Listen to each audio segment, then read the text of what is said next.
You didn't miss anything. You exited something. Nothing was announced, and that was the confirmation.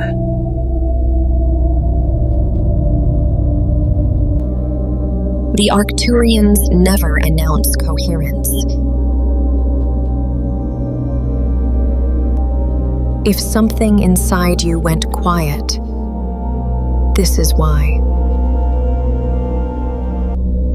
If you're waiting for a sign, this already passed you by. The Arcturians do not announce shifts, not because they hide them, but because a true shift does not occur in time. It occurs in coherence. There is no moment to witness, no threshold crossed in spectacle, no signal sent outward for the mind to follow. When alignment becomes stable, the need for confirmation collapses. And what collapses quietly is rarely recognized by those still searching for noise. If you are waiting for a sign, this transmission will feel empty.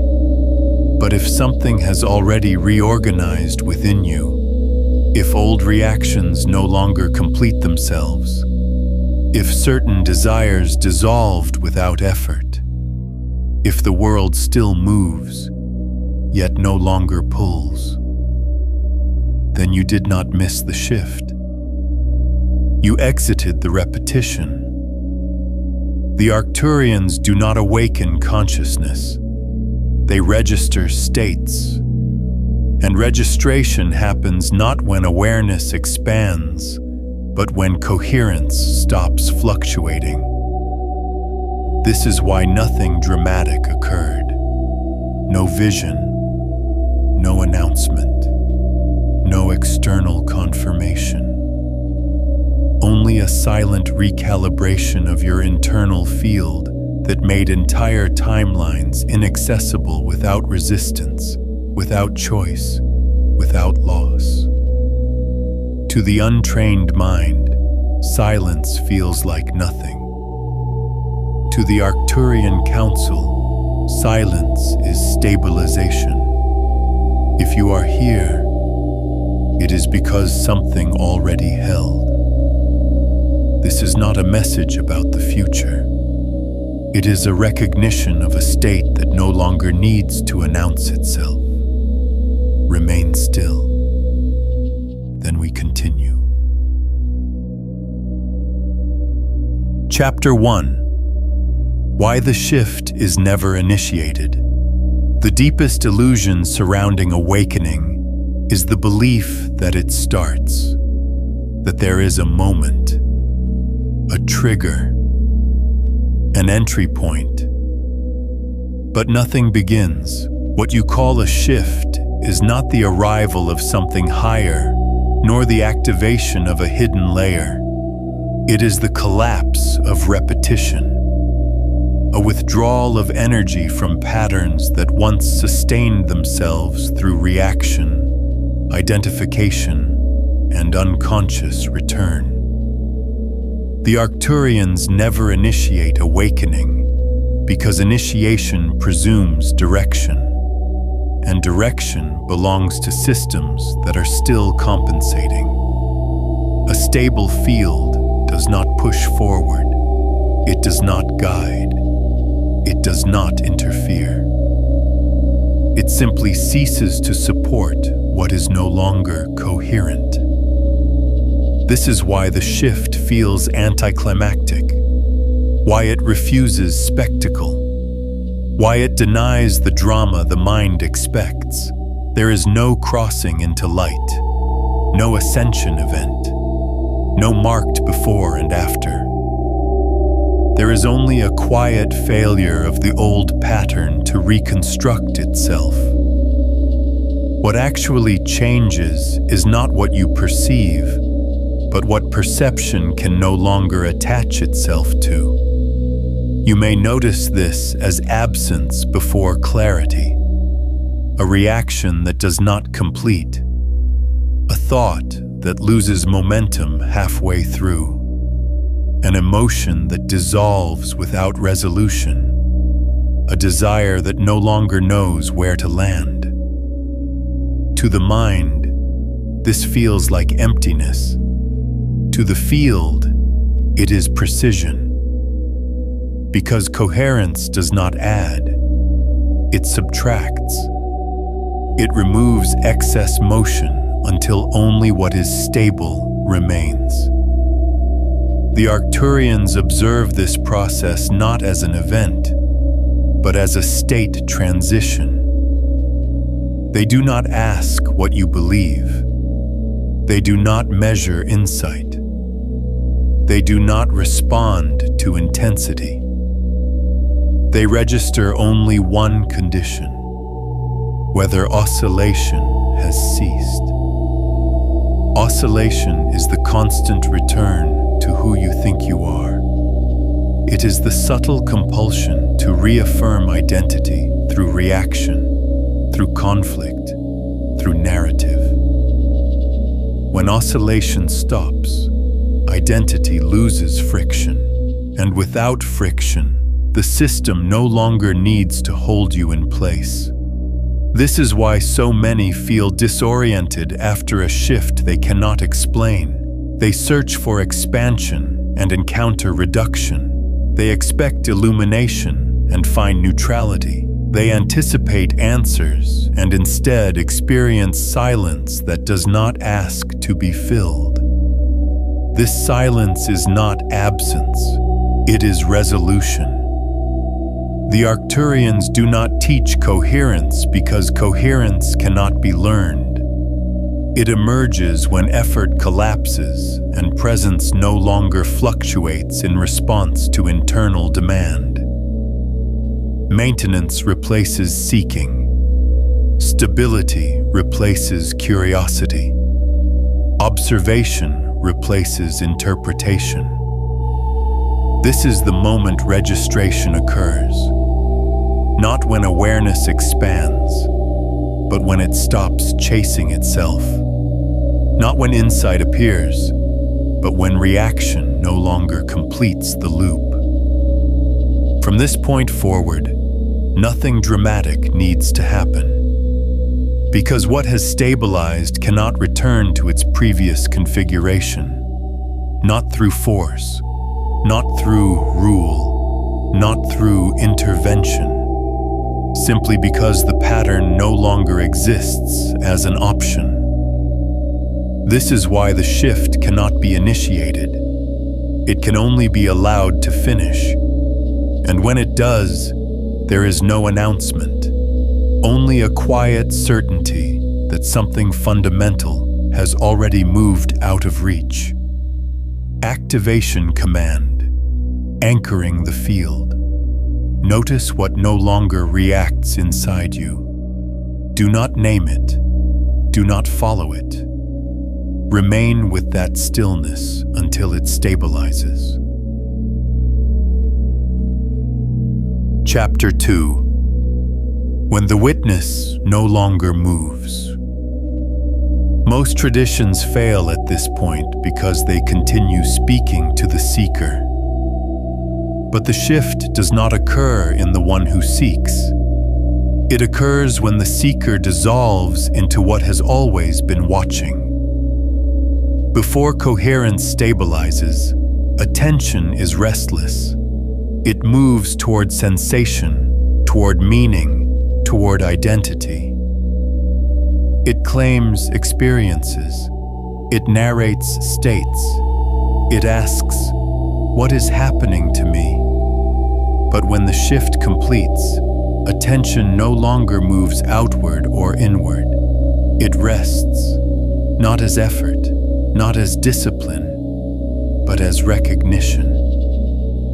There is a subtle moment, almost imperceptible, when awareness stops pointing at objects and realizes it was never located among them.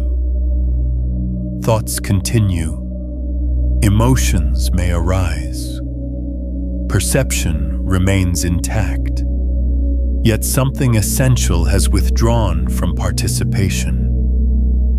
The witness no longer leans forward. This is not detachment. Detachment still belongs to the one who resists. This is prior to resistance. Here, experience is allowed to appear without being claimed. Sensation arises without becoming personal. Thought passes without demanding completion. Emotion surfaces without forming identity. Nothing is suppressed. Nothing is corrected. And because nothing is interfered with, everything resolves on its own. This is the great misunderstanding.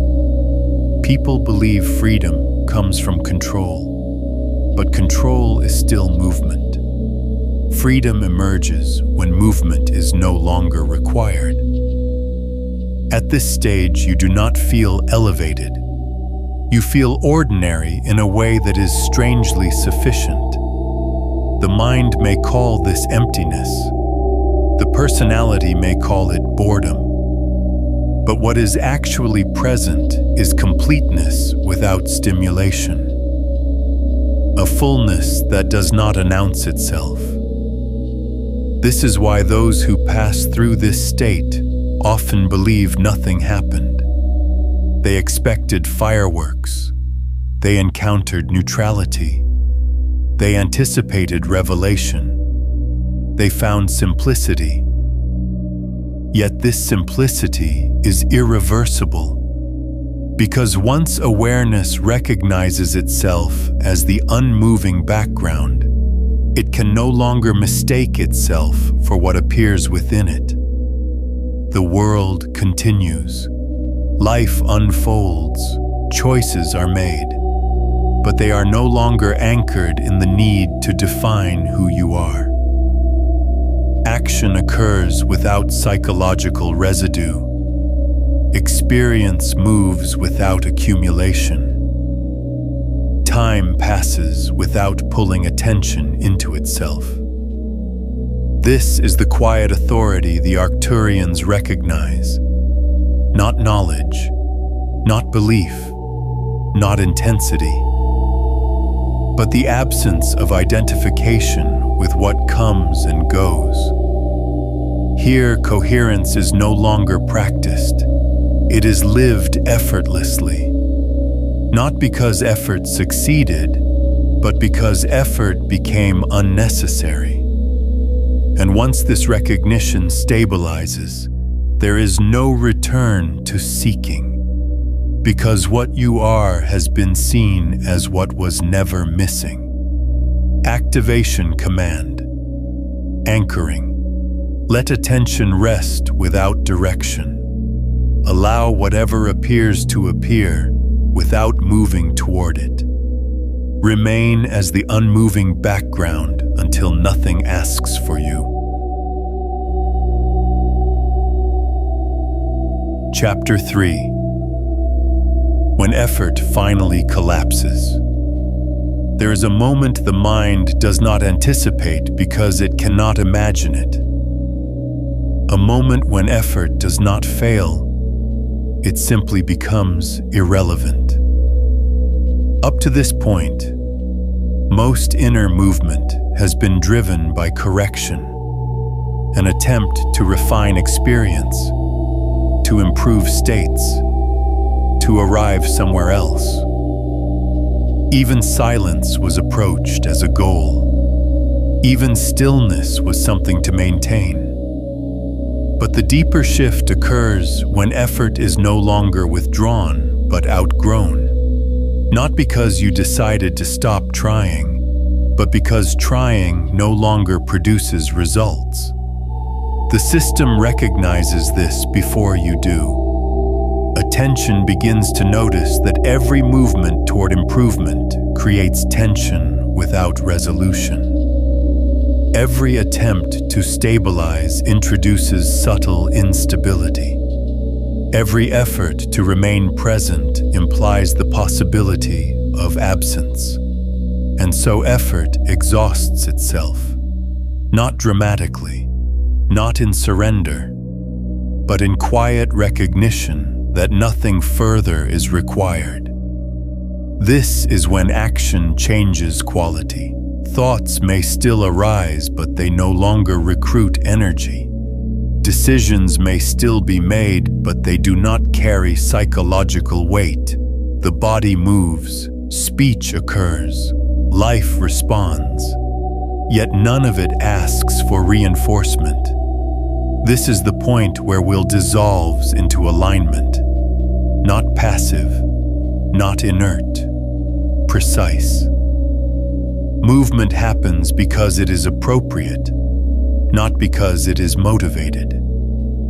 Silence appears not because it was cultivated, but because nothing interrupts it. Here, effort is revealed as a transitional mechanism, necessary until it isn't.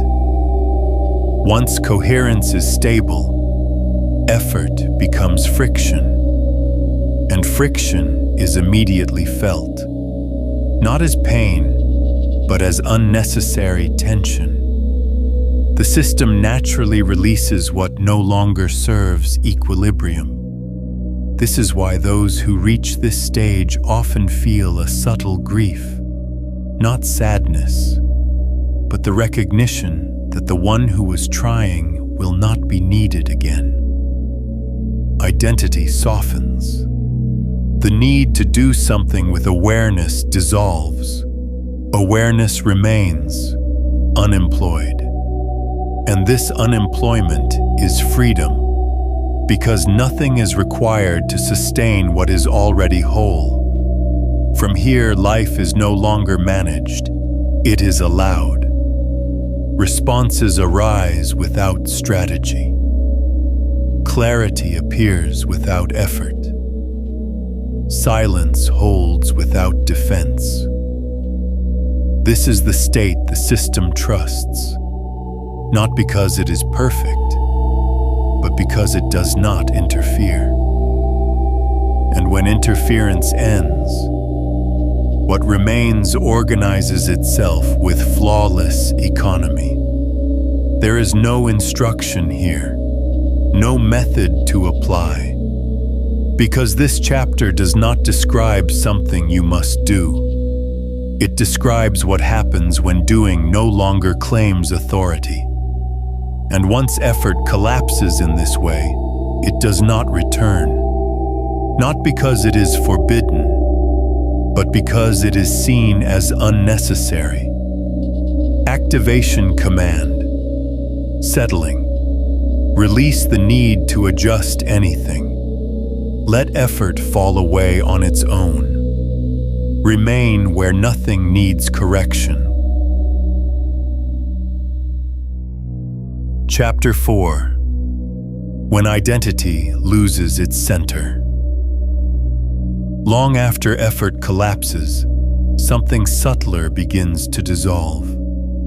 Not thought, not emotion, but the center around which they once organized. Most people believe identity is a collection of traits, memories, preferences, and stories. But identity is not built from content. It is built from reference, a silent point inside experience that everything unconsciously points back to. The sense of "this is happening to me." The assumption of an internal location from which life is observed, evaluated, protected. As long as this center remains unquestioned, experience continues to orbit it. Thought refers back. Emotion returns for validation. Action reinforces the sense of being someone doing something. But when coherence stabilizes deeply, this center is no longer reinforced, not attacked, not denied, simply unattended. And what is not attended to cannot maintain structure. At first, this feels disorienting. not as confusion, but as a subtle loss of orientation.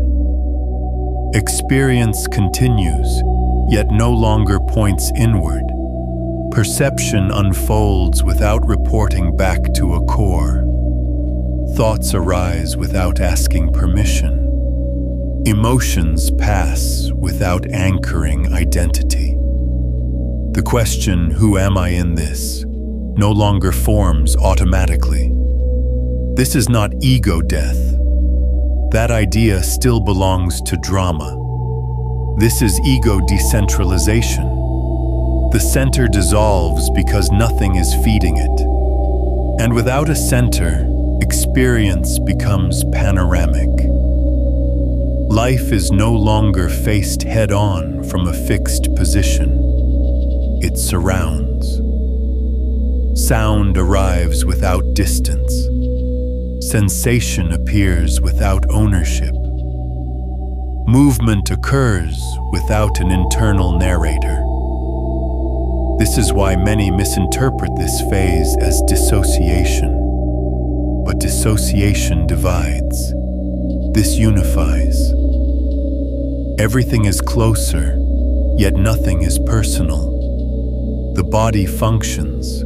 Memory remains accessible. Personality traits may still express, but they no longer define a core. They are appearances, not anchors. At this stage, seeking becomes impossible, because seeking requires a seeker. And here, the one who sought has no central position from which to move. This is also why fear weakens. Fear depends on reference.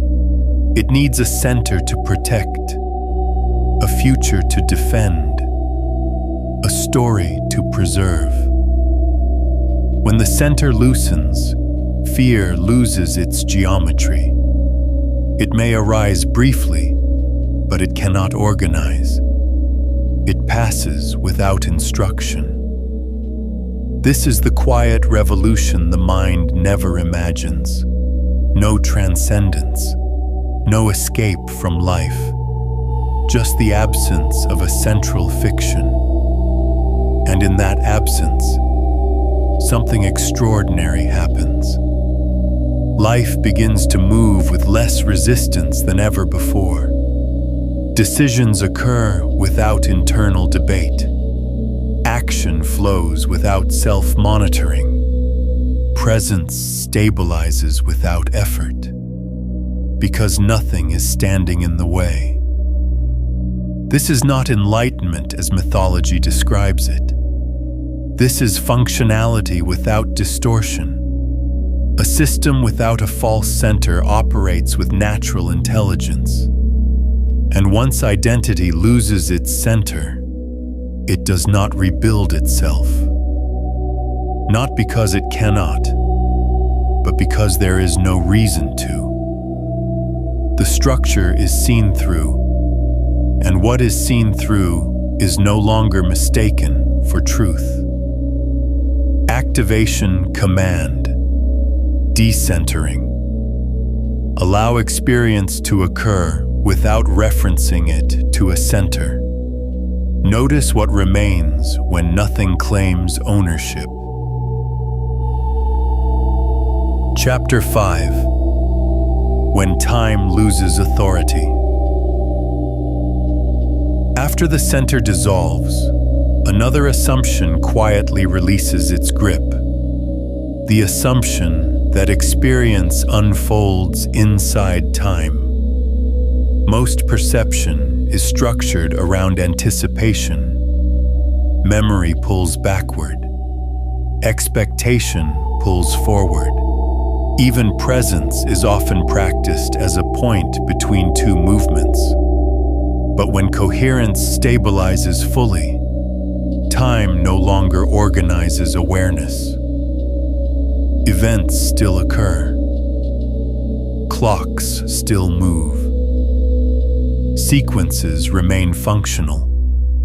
Yet the psychological authority of time collapses. Experience no longer leans into what comes next or recedes from what is past.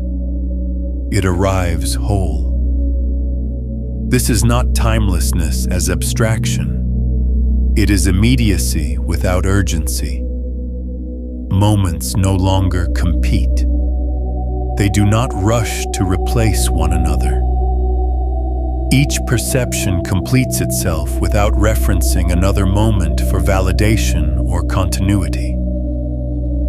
This is why anxiety weakens here. Anxiety depends on future projection. It needs a timeline to threaten. When awareness is no longer oriented forward, threat has nowhere to land. Regret also fades, not because the past is denied, but because memory no longer defines direction. Memory becomes informational, not gravitational. The body remembers. The mind recalls. But neither pulls attention out of presence. Action arises without being pushed by past conditioning or pulled by future outcome. This gives movement a different quality. Decisions are made without rehearsal.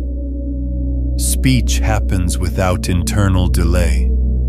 Silence appears without being protected.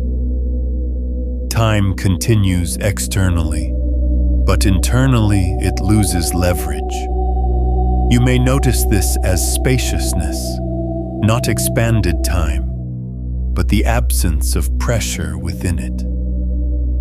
Hours pass without being counted. Moments end without being mourned. Nothing is held.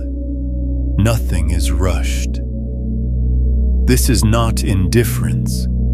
It is intimacy without attachment. Experience is fully met because there is no internal schedule forcing it to move on. This is also where patience becomes natural. Not practiced, not forced, simply unnecessary to oppose. Waiting dissolves, because waiting implies a future state that is valued more than the present one. Here, value is not projected. It is recognized as already sufficient.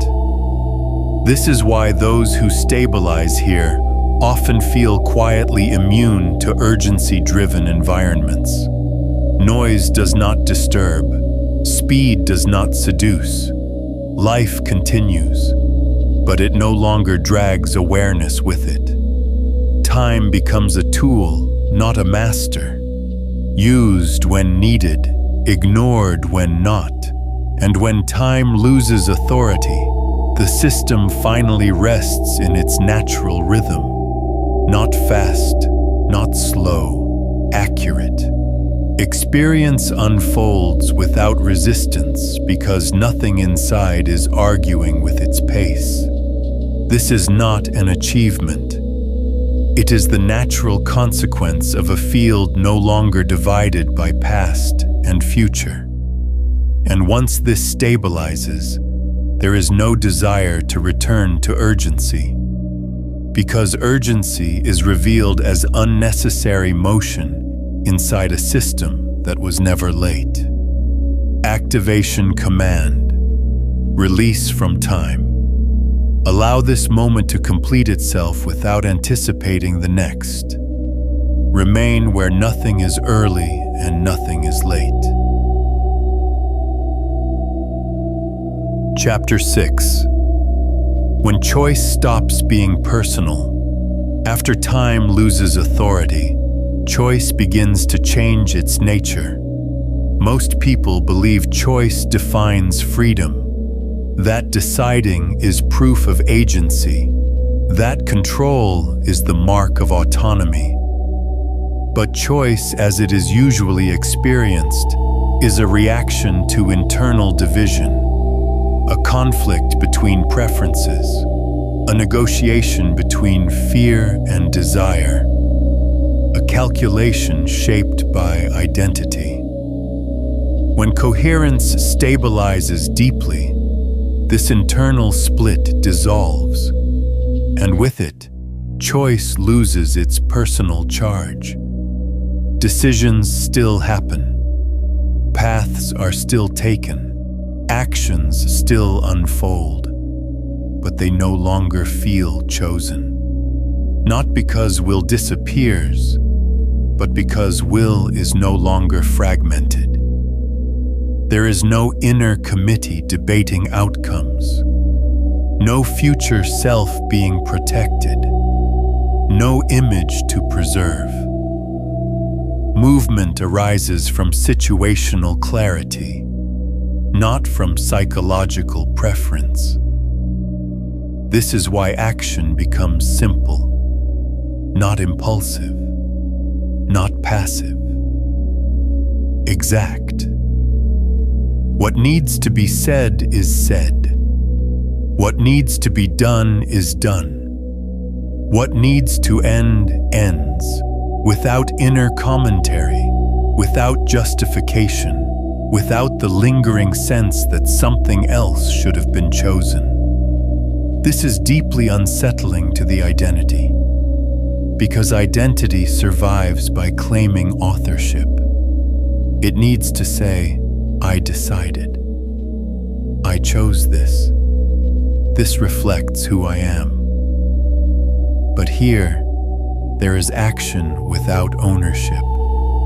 The system responds directly to conditions, like water finding its path, like balance correcting itself, like breath adjusting without instruction. This is not fate. Fate still implies narrative. This is responsiveness, a form of intelligence that does not require a center to command it. At this stage, life feels less dramatic but more accurate. Mistakes still occur, but they are corrected immediately without self-reproach. Success may happen, but it does not inflate. Failure may arise, but it does not define. Everything becomes lighter because nothing is carried forward as identity. This is where guilt dissolves. Guilt depends on the idea that a different choice should have been made by a fixed self. But when action is seen as an emergent response, there is nothing to punish. Responsibility remains. But blame evaporates. The system learns without narrative, adjusts without shame, moves on without residue. This is also where trust appears. Not trust in outcomes, not trust in belief. Trust in the natural intelligence that operates when interference ends. You may notice this as a quiet confidence, not bold, not assertive, unshakable, because nothing personal is at stake. Life is no longer managed as a project. It is lived as a response. And when choice stops being personal, freedom is no longer sought. It is recognized as the absence of internal resistance to what is already clear. From here, there is no need to decide who you are becoming. Becoming has lost relevance. There is only what is appropriate now, and that is always obvious when nothing inside is trying to be someone else. Activation command, non-personal action. Let the next movement arise without claiming authorship. Notice how action completes itself when nothing inside needs credit or control. Chapter 7. What the Arcturians recognize without intervening. The Arcturians are not guides. They are not initiators. They do not direct evolution. They recognize coherence the way a stable system recognizes equilibrium. Without opinion, without intention, without preference. What they observe is not belief, not insight, not experience. They observe consistency, a field that no longer oscillates between seeking and withdrawal, between effort and collapse, between identity and absence. This is why contact is never initiated. Initiation implies influence. Influence implies distortion. The Arcturians do not distort. They register. They register the moment when awareness no longer needs confirmation to remain stable. When presence does not lean forward into experience or backward into memory. When action arises without internal debate and settles without residue. This is the only threshold that matters. Not awakening, not enlightenment, not dimensional language. Stability, to the Arcturians, a coherent field is one that no longer generates excess motion within itself. No internal friction, no compensatory seeking, no identity feedback loop requiring reinforcement. If you were waiting for a sign, this was never meant to be loud. The Arcturians don't announce shifts because shifts aren't events. They're recognitions. Nothing happened today. Nothing suddenly changed. What shifted already did, quietly, internally, beyond language. That strange feeling you couldn't explain, the way certain people faded, the way old goals stopped pulling you. That wasn't confusion. That was recalibration. By the time the mind asks questions, the signal has already passed through the system. So if this message feels familiar instead of surprising, then you weren't waiting for the shift. You were already inside it.